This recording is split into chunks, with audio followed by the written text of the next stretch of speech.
The city of Seattle is famous for rain, gloom, and dark coffee. In 2025, the Seattle Seahawks defense adopted that persona and dubbed themselves the Dark Side. This group is a relentless collection of headhunters and backbreakers who posted a defensive DVOA rating of -24.1%, a number that's better than anything the legendary Legion of Boom ever produced. These guys thrive in the gray and misery of a wet Seattle winter, and they spent the last 5 months drowning opponents' offenses in the drenched turf of Lumen Field. So, can this unit stake a claim as 2025's best defense, and more importantly, can they keep erasing the mistakes of a very talented yet very turnover-prone offense and help carry this team to the promised land? He's pressured, he's in trouble, heaves it up, oh no! It's intercepted, coming back to the near side, and this one goes to the house! Boys ready! Hell yeah! Go boys ready! Hell yeah! 5 on 3, 1, 2, 3! Now, we need to talk about the weather. In Seattle, the winter sky is a permanent shade of battleship gray. It's dark,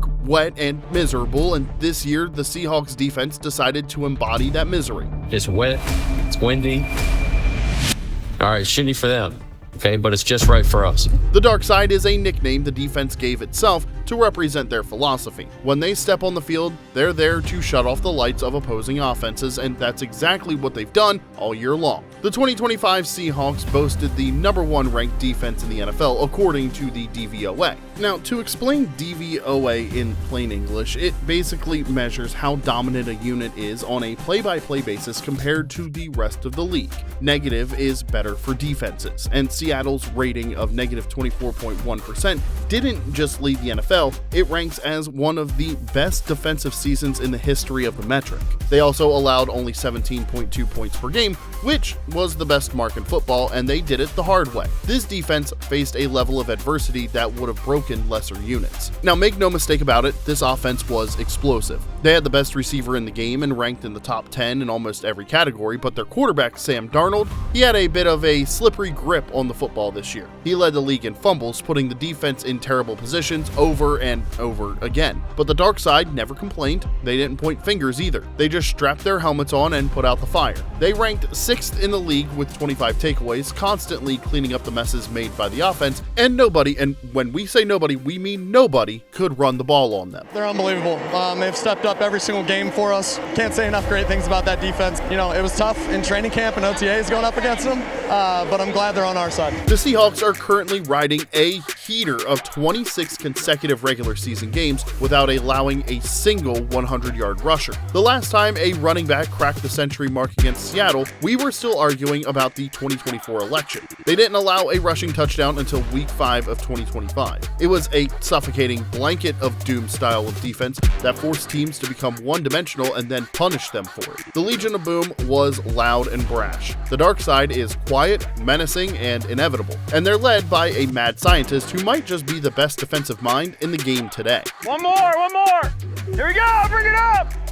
Bring it up, man, here we go! If you're an opposing quarterback, Mike Macdonald is the monster under your bed. The Seahawks head coach has built a scheme that's being described by offensive coordinators around the league as diabolical, and that's, I think, the perfect word for it. Macdonald's system is built on the illusion of complexity. Pre-snap, the defense looks like a chaotic mess. Linebackers are hovering in the gaps, safeties are sprinting toward the line of scrimmage, and corners are showing blitz. It looks like the house is coming, so the quarterback checks his protection, changes the play, and snaps the ball, but then everything changes. The Seahawks drop 7 or 8 guys into coverage, flooding the pass lanes with bodies, but here's the magic trick, they still managed to get home. Seattle ranked 7th in the league with 47 sacks, and they did the vast majority of that damage, rushing only 4 guys. It's a math problem that offenses can't solve. If you keep extra blockers in to stop the rush, you have nobody open downfield against 7 defenders. If you send everyone out into routes, Macdonald's 4-man stunts and twists will destroy your offensive line. It's a pick your poison scenario where both bottles contain cyanide. The scheme relies on versatility, and Seattle has that in spades. They have safeties who can play linebacker, they have linebackers who can rush the passer, they have defensive tackles who can drop into coverage, and although you probably don't want to see Jaron Reed covering a slot receiver too often, this system does allow them to dominate the West. In the season finale against the San Francisco 49ers, with the #1 seed on the line, the scheme was perfect. They held the 49ers' high-powered offense to 173 total yards. They pressured Brock Purdy on nearly 50% of his dropbacks. It was a masterclass in confusion and violence. Macdonald preaches that the players have to earn the right to rush the passer by stopping the run first,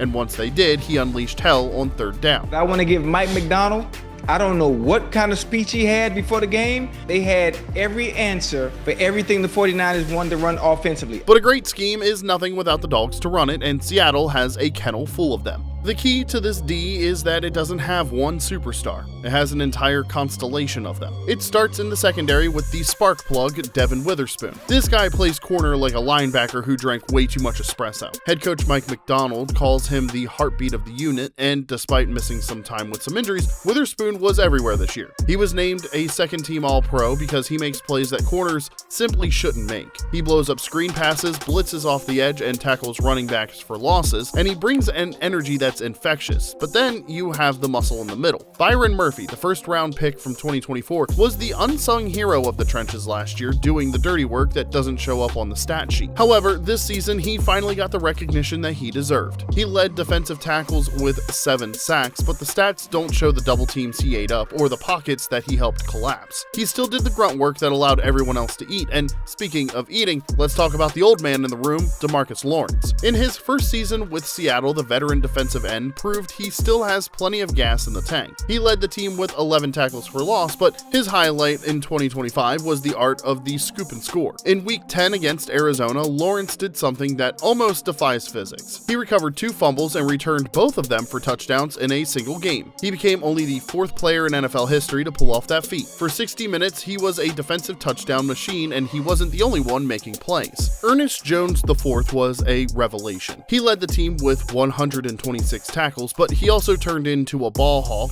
leading the team with 5 interceptions and racking up 150 return yards and a touchdown. He was the glue that held the second level together, earning a second-team All-Pro nod for his efforts, and we haven't even mentioned the rookie, Nick Emanwari. The safety came in and instantly looked like a 10-year vet, defending 11 passes and flying around the field with reckless abandon. This unit had playmakers at every level. Rick Woolen and Josh Joby shut down the outside, Leonard Williams and Uchenna Nwosu collapsed the pocket, and it was a relentless rotation of fresh bodies and violence. Only Murphy and Williams started all 17 games, which proves that this wasn't about 1 or 2 guys staying healthy. It was about a system and a culture of next man up. But sometimes the offense stalls. Sometimes the defense needs a breather, and that's when Seattle unleashed their secret weapon.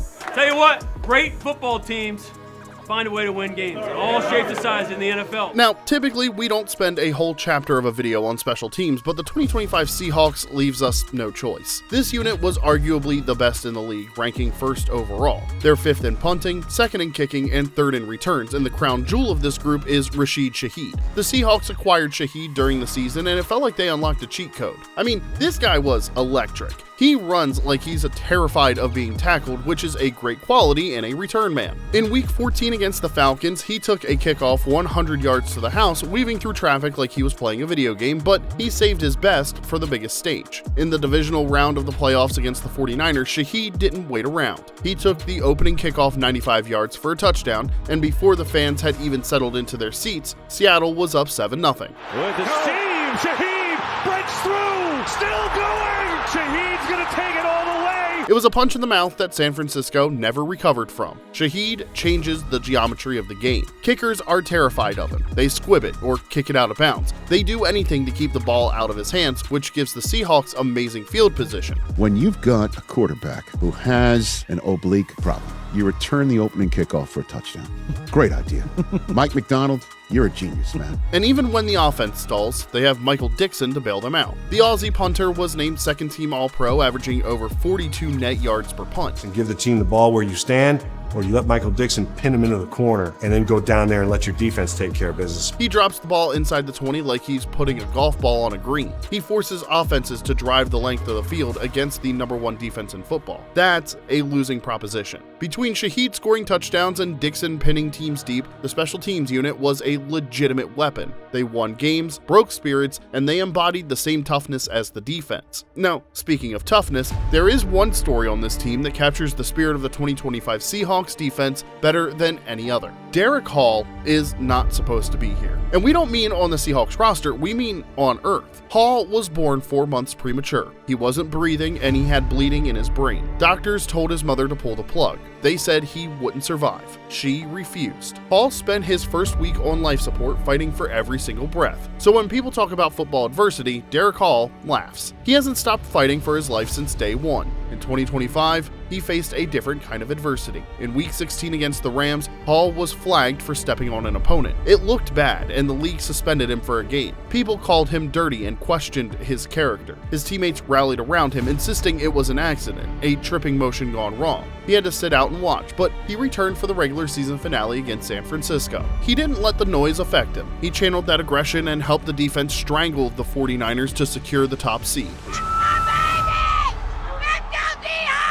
Despite only starting 3 games all year, Hall ranked 4th on the team with 10 quarterback hits. He was a disruptor, a symbol of the team's depth and resilience. When Uchenna Nwosu or Boy Mafe needed a break, Hall came in and the level of play didn't drop an inch. He represents the dark side mentality perfectly. Gritty, overlooked, and ready to fight for every inch. This defense isn't filled with former #1 overall picks and media darlings, it's filled with guys like Hall and daring special teamers like Shaheed and grinders like Byron Murphy. They're a collective, and they're the reason Seattle is so terrifying. So that's the story of Seattle's dark side, the defense that brought the gloom to the rest of the NFL. They overcame a fumble-prone offense and a brutally tough division to claim the top spot in the NFC. They have the best stats, best scheme, and best nickname in football, but the job isn't done. Regular season stats are nice, but legends are made in January and February. Can this defense carry the Seahawks all the way? Can they replicate the glory of the Legion of Boom and bring another title to the Pacific Northwest? Let us know what you think in the comments section below.